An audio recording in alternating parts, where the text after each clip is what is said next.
Assalamualaikum warahmatullahi wabarakatuh. Assalamualaikum warahmatullahi. Kepada Bapak Kiai mohon penjelasan. Kalau tidak salah di dalam Al-Quran itu kan menyatakan bahwa sholat itu mencegah dari perbuatan keji dan mungkar. Tetapi pada kenyataan yang kita lihat pada sekarang ini, saya lihat banyak orang-orang yang melakukan sholat, tetapi mengapa dia melakukan hal-hal yang dilarang oleh Allah Subhanahu wa taala. Jadi ini mohon penjelasan bagaimana Pak Kiai. Terima kasih. Wassalamualaikum warahmatullahi wabarakatuh. Yang kedua, silakan Ustaz. Baik, bismillahirrahmanirrahim. Assalamualaikum warahmatullahi wabarakatuh. Assalamualaikum. Nama saya Wahyudi dari Karangtengah, Karyawan 2, Ustaz. Oke. Ada dua pertanyaan yang akan saya tanyakan karena lagi rame dua pertanyaan, jadi saya dua aja, nggak banyak-banyak. Mengenai fikih siasah, ini luar biasa menurut saya agenda tematik ini. Yang pertama, tadi kemenangan umat Islam itu yang saya tangkap keimanan dan amal soleh. Dan yang saya tanyakan pertama, bagaimana menjaga keimanan agar terus naik terus nih Pak Kiai. Karena memang perjuangan ini perlu adanya peningkatan keimanan agar bisa menang gitu kan. Yang kedua, amalan yang terbaik apa nih yang bisa memenangkan perjuangan ini, mudah-mudahan bisa menang dan bisa ganti presiden. Kurang lebihnya mohon maaf, wabillahi taufiq wal hidayah. Wassalamualaikum warahmatullahi wabarakatuh. Salam. Mudah-mudahan saya tampung terus nih, kalau lagi masih belum ada yang berat saya terusin. Assalamualaikum warahmatullahi Tanya wabarakatuh. yang berat sekalian sekaligus ada Pak Kiai. Nah begini Pak Kiai, mungkin agak sedikit di luar konteks tentang NU nih Pak Kiai. Sepertinya NU ini suaranya terpecah gitu ya. Beda dengan Muhammadiyah, sepertinya adem-adem aja gitu. Nah ini bagaimana ini pandangan Pak Kiai, mungkin dari Pak Kiai yang lebih paham ya, tentang ke-NU-an. Ini bagaimana sikap kita juga nih mungkin dari warga NU tentang kepemimpinan yang sekarang ini.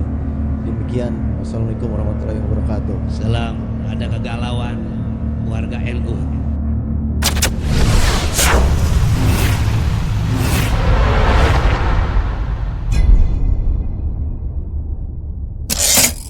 Nah, ini beberapa hal yang perlu saya sampaikan kepada saudara-saudara dalam kuliah ini ya. Dalam kajian tematik, kajian fikih siasah, bahwa memang di dalam masalah ini kita perlu banyak berdoa kepada Allah, banyak memohon kepada Allah, dan kita ajak umat Islam untuk bertaubat kepada Allah. Amin Allahumma. Barangkali kalau kita banyak tadarruk, banyak munajat kepada Allah, yang akan datang kita oleh Allah diberikan pemimpin, kepemimpinan nasional maupun kepemimpinan regional yang lebih maslahat bagi kita. Amin Allahumma amin. Waktu saya serahkan kepada moderator, mungkin ada saudara-saudara yang ingin bertanya yang kurang jelas makna syiratal mustaqim. Baik, jazakumullah Kiai. Sesi pertama kajian tadi paparan tentang fikih siasah, pentingnya buat kita umat Islam dalam bingkai NKRI sudah disampaikan. Alhamdulillah, mudah-mudahan dari apa yang disampaikan Kiai, jamaah sudah mempersiapkan pertanyaan. Dan pertama saya informasikan, kita berdoa mudah-mudahan guru kita Kiai Haji Muhammad Idrus Saromali malam hari ini bukan yang pertama dan bukan yang terakhir insyaallah. Kita minta beliau mudah-mudahan bisa hadir kembali di majelis duha kita di waktu yang akan datang, majelis rutin kita setiap Sabtu pagi. Mudah-mudahan nanti beliau bisa agendakan rutin di sini sebulan sekali insyaallah.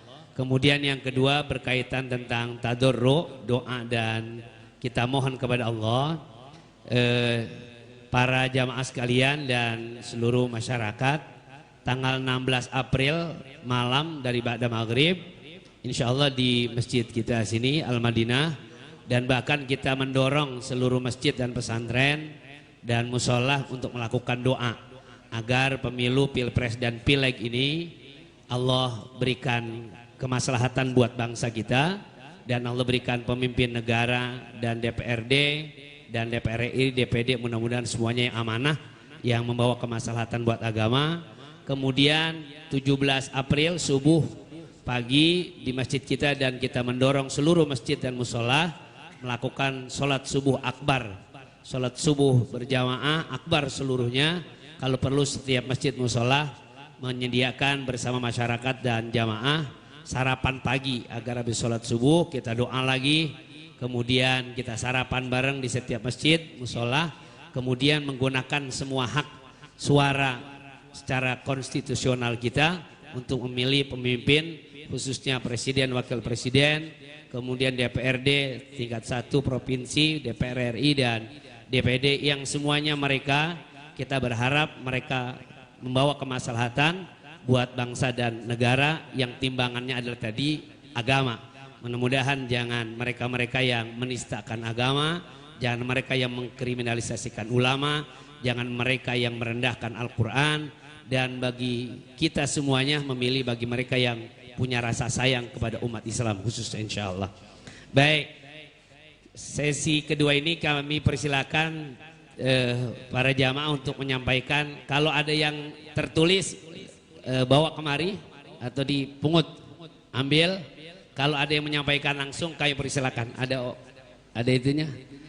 Kami harapkan waktunya singkat, langsung to the point kepada pertanyaan. Silakan Pak Haji. Assalamualaikum warahmatullahi wabarakatuh. Assalamualaikum warahmatullahi. Kepada Bapak Kiai mohon penjelasan.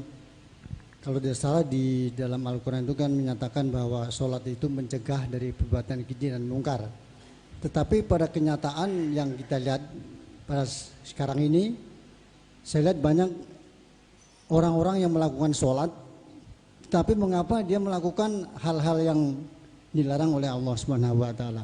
Jadi ini mohon penjelasan bagaimana Pak Kiai. Terima kasih. Wassalamualaikum warahmatullahi wabarakatuh. Yang kedua, silakan lagi. Ibu-ibu ada, silahkan nanti dipersiapkan pertanyaannya. Kalau yang sudah tertulis diambil tulisannya. Kalau yang ada yang tulisannya silahkan. Yang langsung silahkan Ustaz. Baik, bismillahirrahmanirrahim. Assalamualaikum warahmatullahi wabarakatuh. Assalamualaikum. Nama saya Wahyudi dari Karangtengah, Karyawan 2, Ustaz. Oke. Ada 2 pertanyaan yang akan saya tanyakan karena lagi rame 2 pertanyaan, jadi saya 2 aja, nggak banyak-banyak. Mengenai fikih siasah, ini luar biasa menurut saya agenda tematik ini. Yang pertama, tadi kemenangan umat Islam itu yang saya tangkap keimanan dan amal soleh. Dan yang saya tanyakan pertama, bagaimana menjaga keimanan agar terus naik terus nih Pak Kiai. Karena memang perjuangan ini perlu adanya peningkatan keimanan agar bisa menang gitu kan. Yang kedua, amalan yang terbaik apa nih yang bisa memenangkan perjuangan ini, mudah-mudahan bisa menang dan bisa ganti presiden. Kurang lebihnya mohon maaf, wabillahi taufiq wal hidayah. Wassalamualaikum warahmatullahi wabarakatuh. Salam. Mudah-mudahan jadi wakil rakyat yang dipilih Allah ya. Baik, ada lagi? Mana? Iya silakan, belakang. Acung Pak. Pak Acung ya.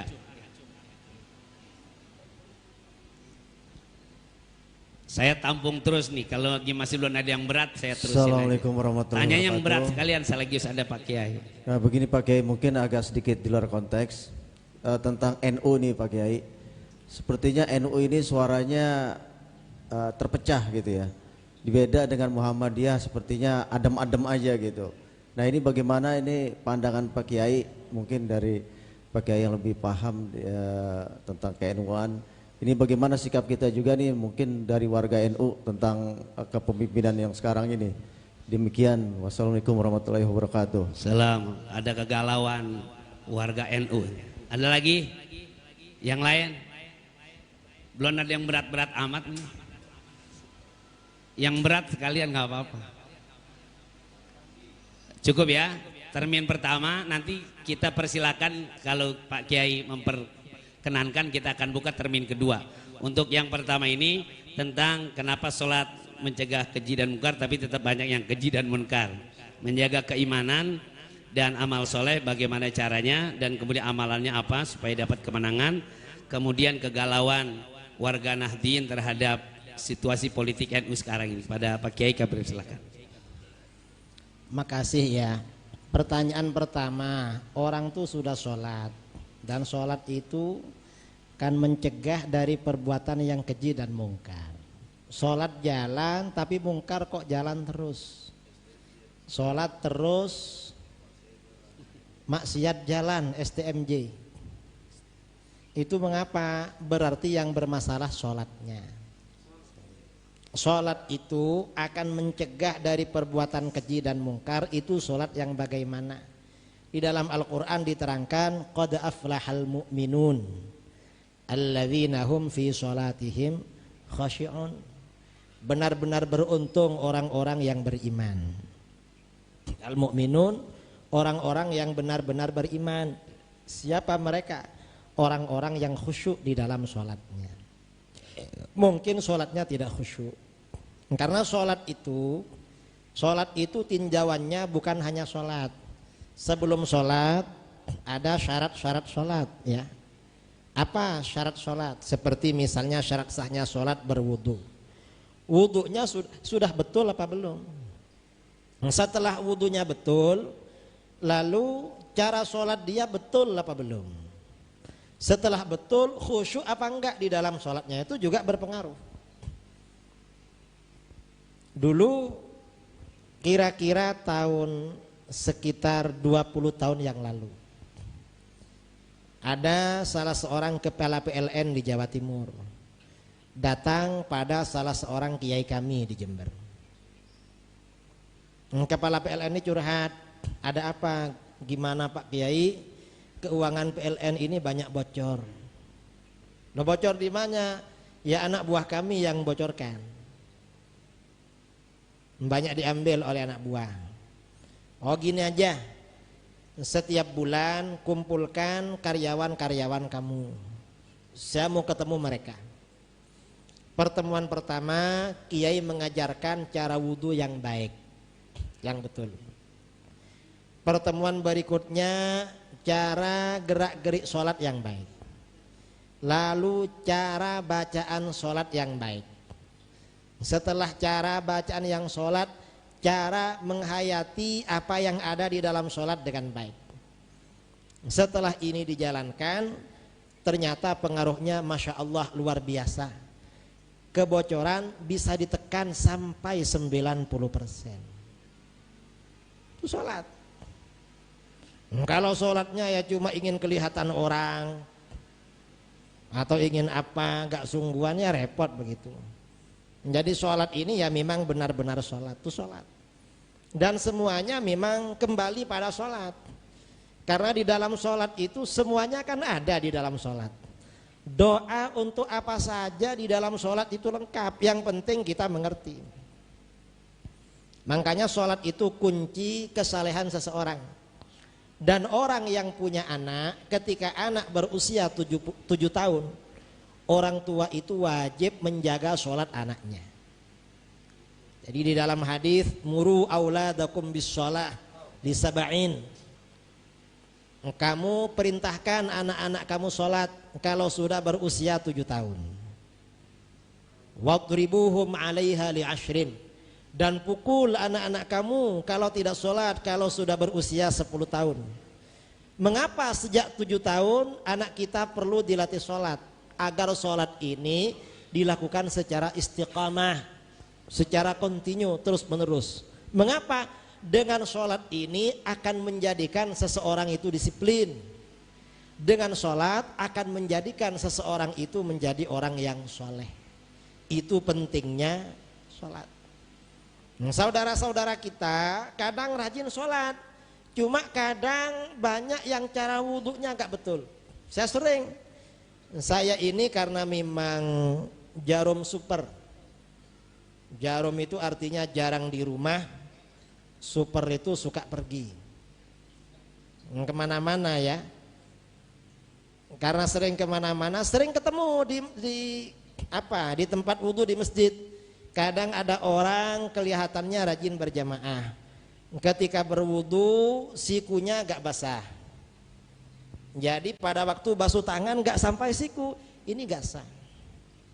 Ada pada waktu basuh wajah, yang dibasuh cuma depannya aja, padahal batasnya wajah kan antara tempat tumbuhnya rambut, antara dua daun telinga sampai di bawah dagu, sebagian leher ini harus kena air.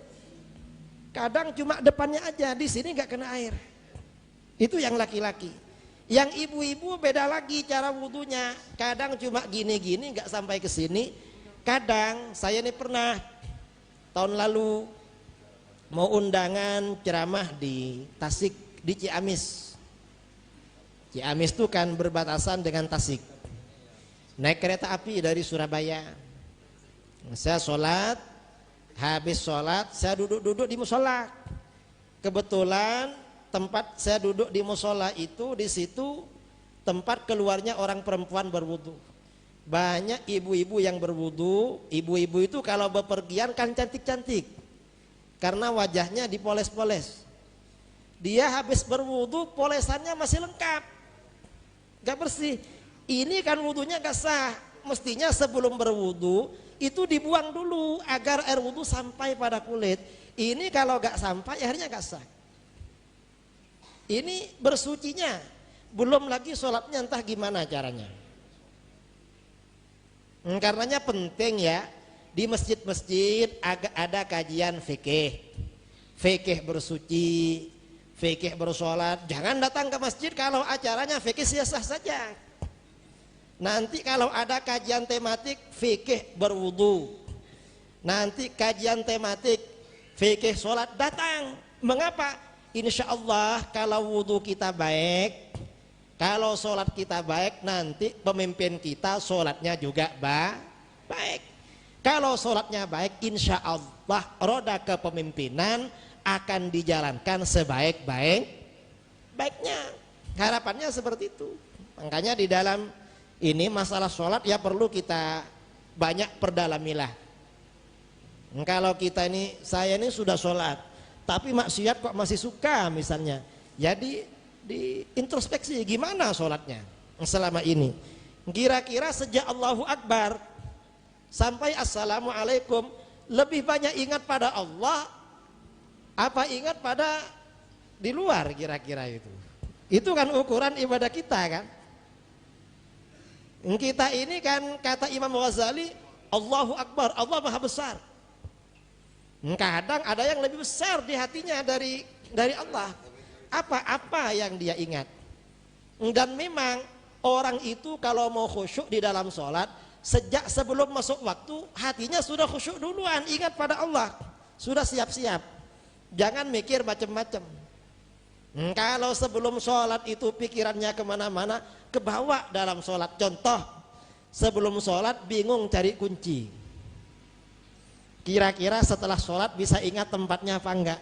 Ingat itu ya, ingat. Karena sebelum sholat yang dipikirkan kunci, kebawa di dalam sholat. Nah, sholat yang berpengaruh itu ada sholat yang khusyuk. Khusyuk di dalam sholat itu syaratnya dua hal. Pertama, mengerti makna bacaan-bacaan sholat. Yang kedua, merenungkan apa yang dibaca di dalam sholat, baru khusyuk. Kalau keduanya nol, sulit khusyuk. Paling cuma Allahu Akbarnya aja yang khusyuk. Ingat pada niat. Karenanya yang rajin sholat berjamaah. Mengapa? Kalau kita berjamaah di masjid, imamnya orang soleh misalnya, atau sebagian jamaah orangnya soleh, sholatnya khusyuk, kita yang nggak khusyuk dapat juga barokahnya dia. Makanya orang soleh ini akan menolong orang kanan kirinya sampai 40 rumah. Itu orang soleh.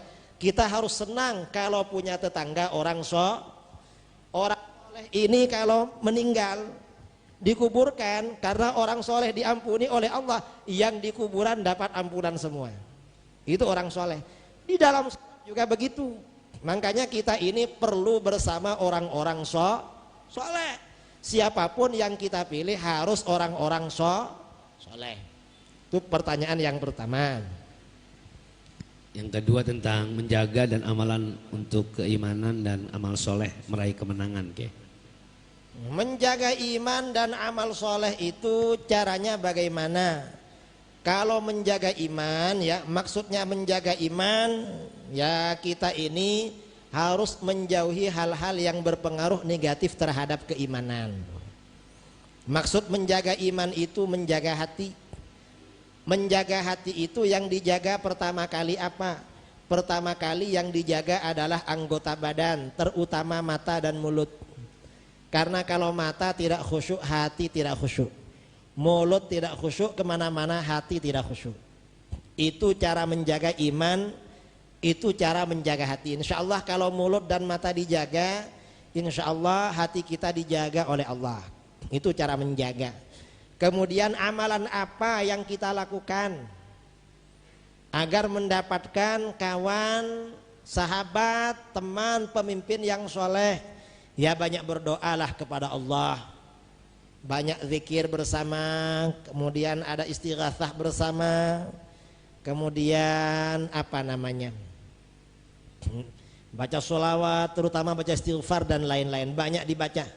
Kita ini perlu banyak minta ampunan pada Allah. Apapun yang terjadi ini semata-mata karena dosa kita sebenarnya. Betul? Iya. Karenanya kita akui Allah, ini yang terjadi karena dosa-dosa kita. Kita banyak memohon ampun kepada Allah. Barangkali dengan permohonan ampunan ini ada setetes rahmat dari Allah Subhanahu wa taala. Kita diberikan sistem dan kepemimpinan yang baik. Itu penanya yang kedua. Penanya yang ketiga NU tentang NU. NU ini suaranya kemana? Ya dari dulu ya kemana-mana. Kalau NU struktural ya, karena memang salah satu paslon itu asalnya pimpinan NU tertinggi, banyak yang pada beliau. Kalau yang struktural. Tapi kalau kultural insya Allah banyak. Insya Allah kalau kultural punya pandangan sendiri. Insya Allah. Kira-kira begitu. Ya mudah-mudahanlah, amin Allahumma. Insya Allah kalau yang kultural ini ya apa namanya, mencari petunjuk kepada Allah, amin Allahumma. Kira-kira begitu.